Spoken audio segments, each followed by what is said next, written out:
Folks, welcome back to what is quickly becoming one of my favourite videos to do, and that is the Q&A section of our weekly jaunt across hobbydom.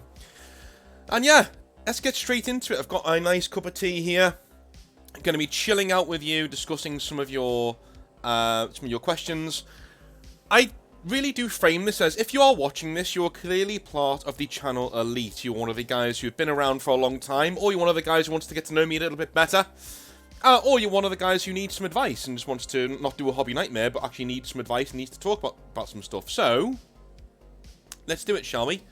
In these Q&As, I don't normally do any sort of promotional stuff, things like that. But if you do like the channel, and if you like what I do, then the subscribe button is down below.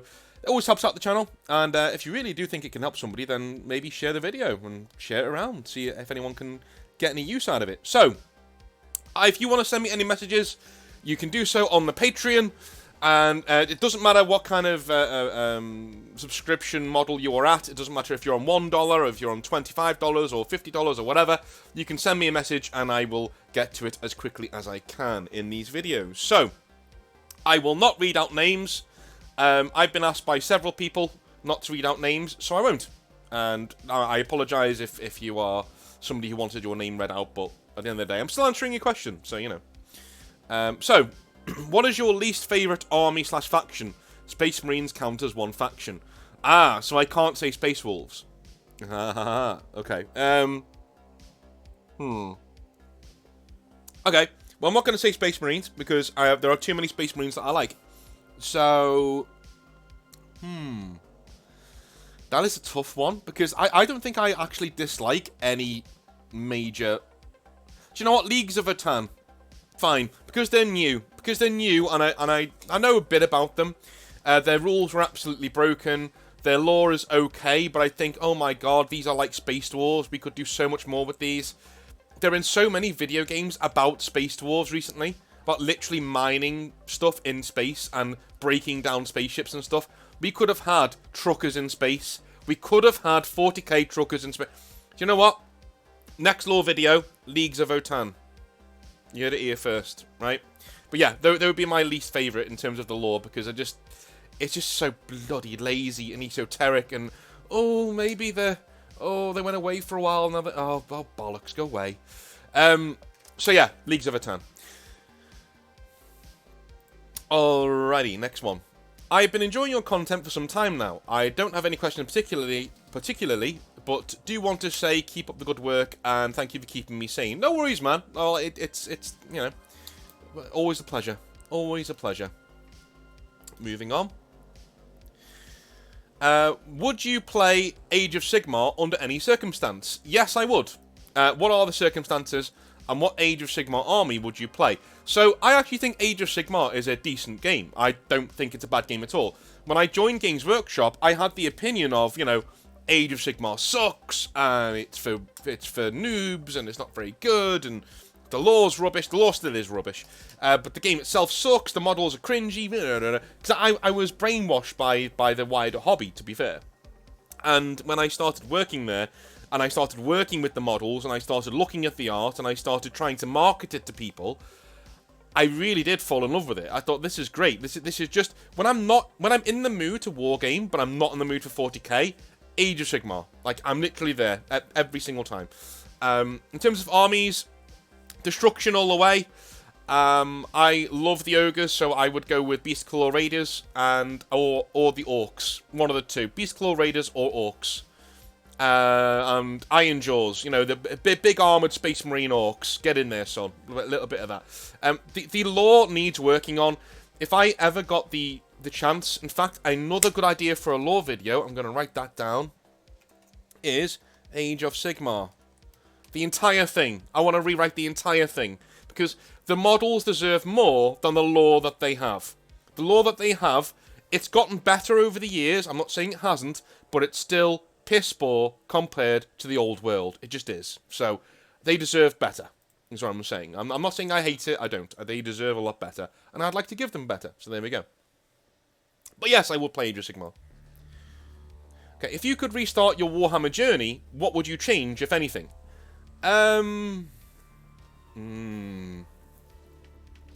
I'd probably give myself a break a lot more. Yeah, I'd probably give myself a break a lot more in terms of basically painting skills, gaming skills, writing skills. I treat 40k as a lens, Warhammer as a lens through which I can get better at the things that I love doing. Writing, painting, making things, creating things, right? And as long as I was getting better, I wouldn't care. I would give myself a break. Giving yourself a break is one of the hardest things in life to do. It's probably the single hardest skill you can do for your own self-preservation and self-worth. Probably the hardest one you can do. But it's also the most rewarding, the one you'll get the most out of if you just give yourself a break. It can go too far, where you get people who are generally narcissistic, who say, oh, I don't care, whatever I do is fine, I'm the best, I'm going to live my truth. No, bollocks, mate, you can't do that. You've got to stay in the real world, but give yourself a break. Give yourself a serious break. But yeah, stay in the real world. Stay in the real world here with us, but try and give yourself a break from time to time. That's what I would do. If I could start my Warhammer journey over again, I would do that. Not a great question, but I guess I'd ask. What do you think of Valrak? Two totally parasocial relationships going on here, but I could imagine the two of you getting along, just ripping the piss out of each other endlessly at the pub. Yeah, I've said before, I really like Chapter Master Valrak's channel. He was very, very kind to me when I first started out, and when the channel first exploded, and I did a video on a similar track to his. I think I did a video, and then a few days later he did a similar one, and he actually came onto the Discord and started talking to people about the subject matter, and he said thank you for the video and all that sort of stuff. I wasn't there, I missed him at the time, which sucked. But, it was so nice of him to do that, as such a huge Warhammer YouTube channel. So I genuinely think he's one of the good guys in 40k, and it really does hurt it hurts my soul whenever people have a go at him, because I know shills when I see one. That's not a shill, right? That's somebody who likes Warhammer. That's not a shill. The amount of times he's come out against Games Workshop and said, yeah, I don't like the fact that they're doing this. That is not a shill, dude. And I don't care what people say about him. He's a decent guy. So I think he's great. I think he's a really cool guy. And would we get along? Yeah, I assume we would do. If we ever got into a chat or into a pub situation or something, I assume we would do. And the reason why I watch him quite a lot is that we do have quite similar senses of humour. And, and both being kind of from the north, I get it's one of those things. Well, he's kind of from the north, he's not really from the north, he's kind of. Don't tell him I said that. Anyway. I've just got a message here saying, nope, when I asked people if they wanted any Q&A questions. Nope, okay, fair enough, moving on. Have you ever thought of going into mental health as a profession? I have done, yes. It would mean I have to go back to university, though, and I'm done with that part of my life, at least for a little while. It's never too late to go to university. I'm a firm believer in that. It's never too late to go and do your thing. But at the same time, it's never too late to prove your worth to the world by getting a degree in something or getting a qualification in something and then doing what you love. Because I firmly believe that if everybody in this world did what they love, it would be a better place. We'd have people doing things that they're skilled at, that they're good at, that they enjoy. And say if you went to buy a banana, the farmer of that banana loves farming and loves agriculture and has given you the best banana that he can. That sort of a thing. So I believe I'm doing that now with education. I believe I've reached that place. But if that place ever becomes helping people with mental health as a profession, I would do it. I kind of think I already kind of do that, but as in an unqualified way with the channel. So I guess I kind of do help people out and I get paid a certain amount of money for it. You guys on Patreon make sure that I get at least a little bit of money from my troubles when I'm doing stuff like that. So thank you very much for that. So yeah, I guess I would one day, but not right now. I'm not really into going back into university to get any sort of qualifications. I've got one I've always wondered about. Does being a content creator affect your enjoyment of the hobby? Yes. I imagine dealing with buttholes on the internet would do my head in. Cheers, mate. Yeah, that actually goes into another question that is over here. And that is, do you ever get tired of folks getting offended by the slightest things, like your "love you long time" thing? So I'll answer both of those in the same answer. Yes, it does. Yes, it does. Because at the end of the day, I've still got boxes of stuff from before Christmas that I was sent to make and to have fun with, and I've not done it. Because I just can't bring myself to do it. When I finish my work day, and when I finish recording, I sit down, and all I want to do is write, cook good food, watch something decent, or play a video game, or see my friends. Like, I don't want to do anything else, really. I don't have the mental capacity to just sit down and do models at the moment. I know it sucks, but I really need to get back into it. I need to take my own advice, to be honest with you. But yeah, so it does affect it. And in terms of, it affects it in the same way. Weirdly, working for Games Workshop affected it less than this does, which is weird, right? But working for Games Workshop, part of my job was making models, and so if I had no models for the store to make, I'd make my own, because that's a good advertisement for the hobby, is making your own models around other customers, saying, "Hey, what do you think of this? And what do you think of that?" And we all like get in there. That's one of the most favourite parts of my hobby, so of my job at the time. So yeah, this does affect it a lot more. Yeah, it does. But at the end of the day, I enjoy this a lot more, though. I think that I throw my hobby energy into this because I really enjoy it. And I think I'm still doing the hobby whilst I'm doing this channel. That's weird, isn't it? But I think it's still part of it, though. So, do you ever get tired of folks getting offended by the slightest things, like your "love you long time" thing? Yeah, I do. I think people generally need to get over themselves quite a lot of the time, and it's a lesson I needed to learn when I started YouTube, and it's one I still need to take to heart and keep learning. Is that you're never going to please everybody, and there will be people out there who are determined not to be pleased. They are determined to be offended, or they're determined to not like you. You can do nothing about that. Just skip to the side of that. Take on criticism if it's constructive, which I do. Like, I get that a lot on comments where they're saying, the sound's a bit low, a bit too much politics, there's a bit too much of this, bit too much of that, and I take that on board. But I do think people need to get over it. Like I had two emails. I'm not going to name names, but I got 2 emails. Remember that video where I put the Beavis and Butthead clip in it because it was funny, right? Yeah, I got 2 emails complaining about that in a very vociferous, angry way. I got 2 emails complaining about that, and I was just like, okay, well, I'm not going to engage with this because I know that's ridiculous. I know that's completely ridiculous. I know that point of view is ridiculous because I don't know how you function in the world. If you find that offensive, I don't know how you function.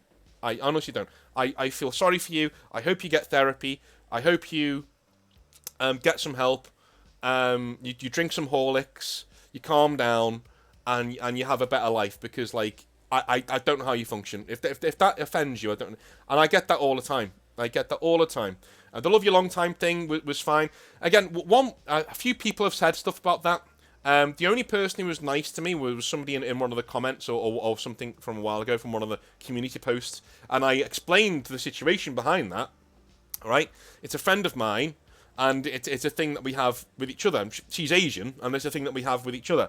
Where I started doing it back in the day to cheer her up, and it just kind of stuck. And then when she started watching my videos, I did it for her, and it just kind of stuck, and I've always done it since. So it's not a thing against Asian people. It's not. I love Asian people, and if you've seen my history of girlfriends, you'll know I really love Asian people. I'm just joking. Well, I'm not joking, but I can't. Well, moving on. But yes, I do get sick of it.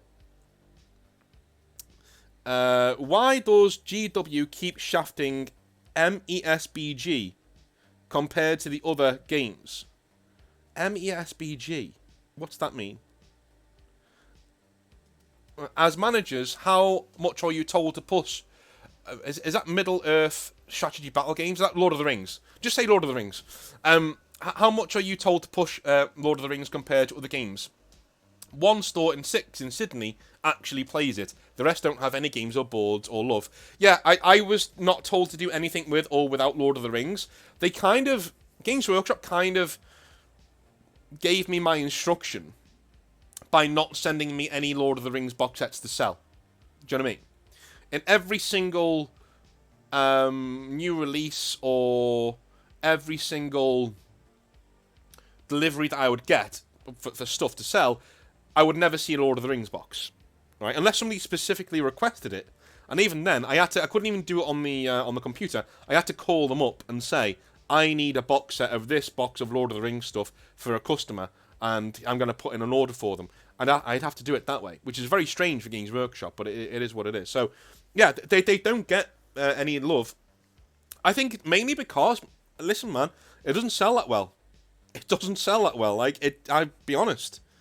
You know, 40k sells, and Games Workshop like money.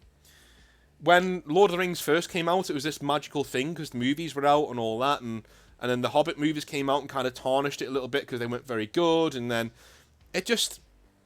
If they lent more into the books than the movies, I'd actually think it would do a lot better.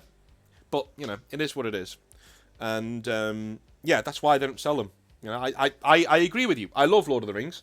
I love the game. I love several YouTube channels that cover it. But at the end of the day, it doesn't sell that well. Because it doesn't sell that well, you know. They're not going to nuke it because of the backlash that they got from the old world.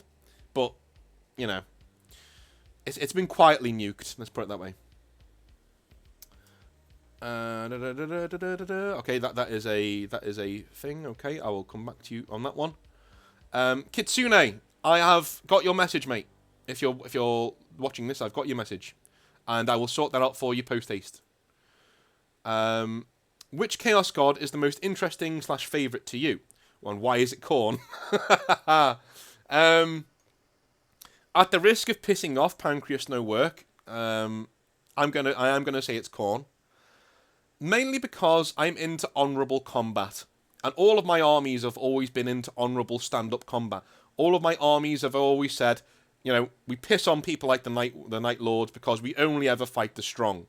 The Night Lords couldn't take us on, right? Because we just piss all over them. Because we only fight the strong.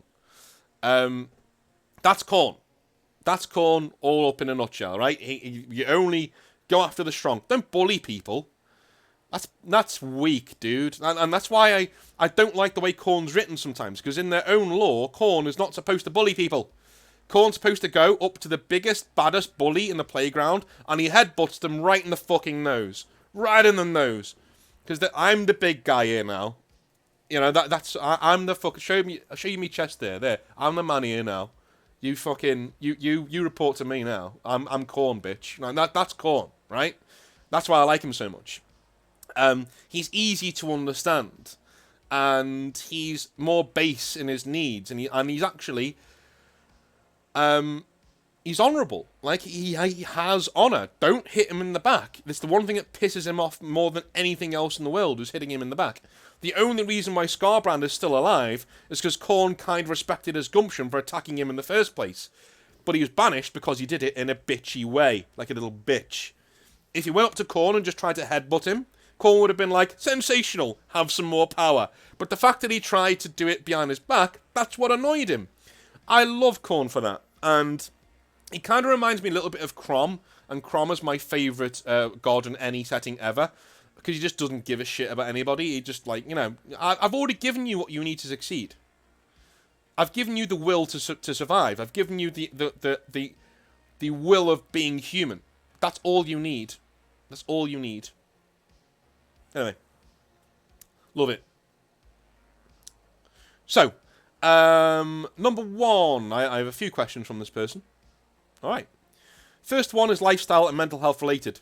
Do you think people should have other internet interests outside of the hobby in order to keep a balanced life? Like a friend said to me, don't focus on one thing in life, have other interests. And it got me thinking about 40k and how common this is in the hobby. And does Games Workshop foster getting people to live for the hobby? As sad as that is. Well, that's 3 questions in one. You little cheatington. But I will answer them. Yeah, it is very important to have different hobbies. So, for instance, I write a lot. I play video games. I go to a local coffee shop and play board games with people. I play them with complete strangers, so my local coffee shop has open gaming Mondays, and I try and get down there just to play board games with strangers, right? It's a great way of meeting people. I've gone on lots of dates from those nights, weirdly, right? Because you meet other people. Role-playing's great as well. If you're into wargaming, try and get into wargaming. That's great. It's a really good social experience. Despite the hobby nightmares, they are an amazing social experience, especially if you can get a really good group together that really want to go into it. What other things can you do? There's loads of things you can do, man. Video games. Play video games socially. There's tons of things you can do. Other things, go running, go walking, get out there, get in the fresh air, get yourself a little bit fitter, get to the gym. All these things can give you a much more well-rounded outlook on life. The hobby should be the garnish that goes on top of the meal that is your life. It shouldn't be your life. Just like relationships. A relationship shouldn't be your life. It should be the cream that goes on top of the cake. The cake, you've made the cake. All your wife does, she puts the cream on top of it. I'm going to stop before that gets sexual. But yeah. Do Games Workshop foster... I mean, that's too in-depth for me to answer, man. Sorry, but like, I don't know. I don't know the zeitgeist of Games Workshop. I can only guess. But maybe. I don't know. Do you think the Imperium neither right or left? What? Do you think the Imperium is either right or left? I think it's too difficult to have any centralized control. You can run a plant any way you want. I mean, you could go on full... Okay, dude. I think what you're asking here... I'm gonna read the rest of that, because I think what you're asking here is, do I think the Imperium is left or right leaning? I don't think it's either, right? I don't think it's either, and I think anyone who says it's left or right is kind of wrong, and has taken the wrong things out of the writing completely. I think there are definitely bits of the right and left in the Imperium, as there should be in any good setting. You should have bits of politics here and bits of politics there. But really, man, no, I don't think it leans too far one way or the other, because I think it's been designed that way. I think it's been designed to not lean too far one way or the other.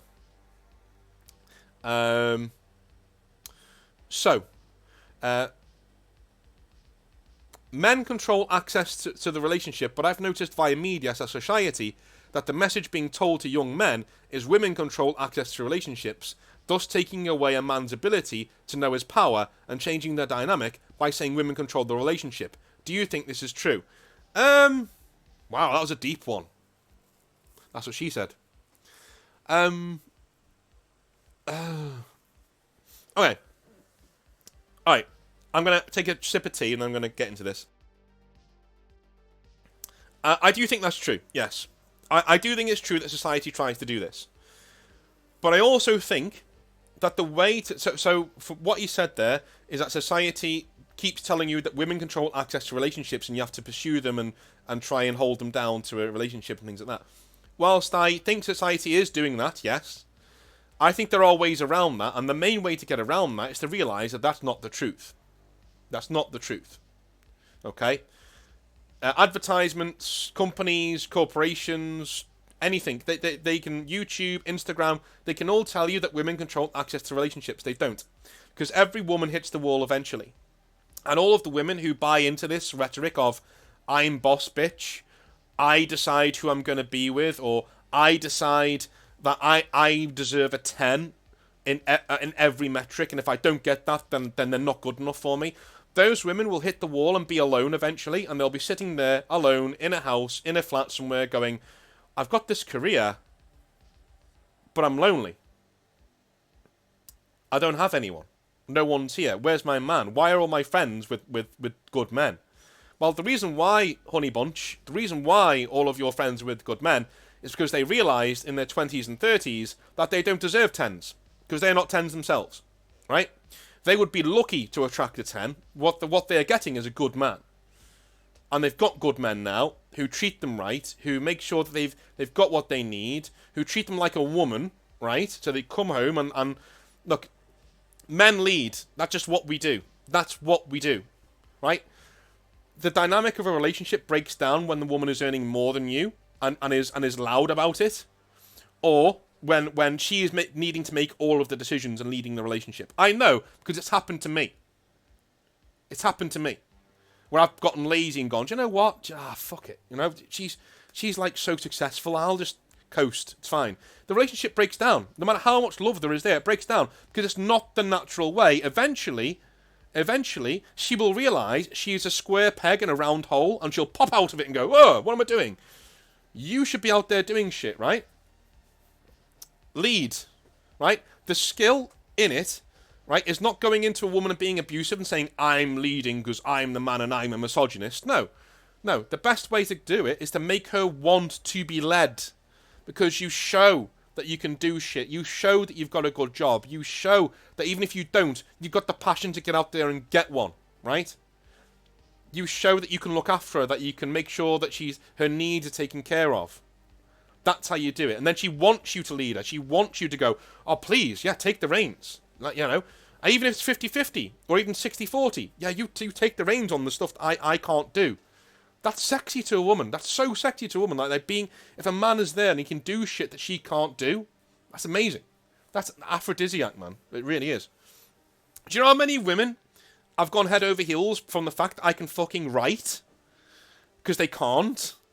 Especially you nerds. Nerds love that shit, man. Nerdy girls are all over that.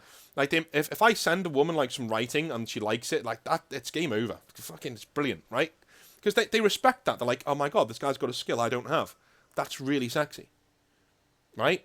Because you're leading. You're leading in a way. So yeah. The way to get around what society is telling you by saying women control access to relationship is realizing that that's not true. You control access to relationships. The man controls access to relationships. The woman controls access to sex. She just does. Right? She just does. And that is what it is. The man does not control access to sex. That is the natural way of things. If the man did control access to sex, we'd be having sex all of the time. like we would never stop having sex. Yeah, the proof is in the pudding. It's out there. You can look out the window and see it, right? Women control access to sex, but men control access to relationships. What society is trying to do is trying to convince you that that's not the case, that women control access to both, and they don't. They don't. And as a man, the more you realise that you can say no, the more you realise that you will always have more options because you are a man who knows his own self-worth and has his own shit together. That is kryptonite, and you'll be fighting them off with a shitty stick. You will literally be fighting them off with a shitty stick. Alright, there we go. I'm glad I could answer your questions. Finally. Yeah, I got a question. How was your day going? Feel free to use my real name. Thanks, Nathan. Yes, it's going very well. Thank you. Okay.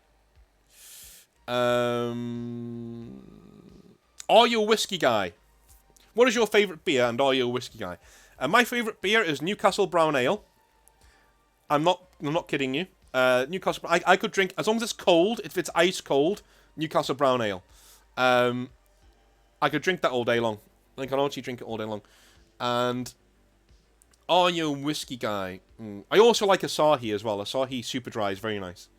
Are you a whiskey guy? No, not really. Men in my family get violent when you've had whiskey. I don't get violent, but I do get a cob on. I do get annoyed with things. So, I don't normally drink whiskey. Alright, so. Now that I know the Iron Warriors are your favourite legion, I have another book recommendation for you. This is a 2-part series. Adeptus Mechanicus Scitarius and Adeptus Mechanicus Tech Priest by Rob Sanders. Okay, cheers, man. Thank you. I will look into that. It's not a question, cheeky bugger, but I will get into that. Okay. That is it for there. Because the last one was received on January the 15th, and that's for next week's video. So, Matthias says, I will get to you. You're the first one next week, mate. You're the first one next week. The last one for today is, so, thanks for the channel, but I wanted to do this here as it's more anonymous. Okay.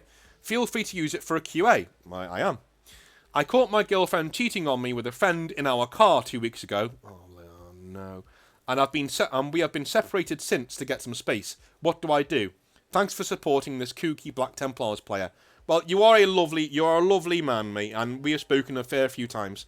And I am very sorry that's happened to you. That's devastated me, that really has. I do care about you lot, I get to speak to I get to speak to Patreons a lot more than I do people on Discord, because there's so many people on the Discord. But yeah, I do tend to care about you a lot, and I get invested in your lives, which I shouldn't do, but you know, is what it is. So I care, sue me. It's going to be hard for you to hear, man, but you're going to have to take your medicine. Okay, you ready? Your relationship is over. It is time to sell that car and move on with your life. It's time to get out of there.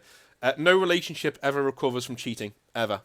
You will always look at that woman and think, what a bitch. Right? And to be honest with you, I could be really aggressive and say, get her in the sea. And it's true, yeah, get her in the sea. But also, hate only leads to hate. You've got to, best thing to do, mate, best thing to do, forgive her and leave. Forgive her and leave. Don't stay. Do not stay. Do not stay. Do not forgive her and stay. Talk to her and say, listen, I forgive you. Right? I don't hate you. I forgive you. And we're done. And we're done. Because not only will you get out of there with your head held high, but you're taking away her right to screw up your head. And you're also, if you want to twist the knife on the way out, that's the way to do it. Don't get angry. Don't get angry. Just say, I forgive you. I forgive you. And, you know, this was great. I forgive you. I don't hate you. I'm very fond of you, but this is over. I'm done. Right? Because the mother of my kids wouldn't sleep with somebody else. That ain't you, tuts. Hit the fucking bricks. Right? That's it. The relationship's over, mate. You know, get whatever you can out of that relationship and leave. Sell the car. Get out the flat. Get out of there. It's gonna be a tough 6 months for you, my friend. It's gonna be a tough 6 months. That's how long it takes to that's how long it takes to get your mechanical stuff back on track. What I mean by that is, that's how long it takes to get your flat, your car, your living situation, your finances, all of that, to get that on the straight and narrow. It takes around about 6 months after a big breakup like this. Emotionally, it takes a lot longer than that. Right? It's going to be a process. I'm here for you. Do not go back to this woman. That relationship is over. And yeah. And that is a skanky thing to do in your own car. Yeah, that's a skank, dude. Move on. Anyway, that is me for the day, folks. I will be back maybe tomorrow with some more lore. Tomorrow's video on Friday. Tomorrow's video will be a last-minute addition to the lineup this week, if I do it at all, because I have a lot of marking and lessons to be giving on Friday. So, that one won't be up early on Patreon, because I'll have to do it on the same day. Aside from that, love you all long time. I will speak to you, well, tomorrow, hopefully. Have a wonderful rest of your day. Here for you. See you later. Bye.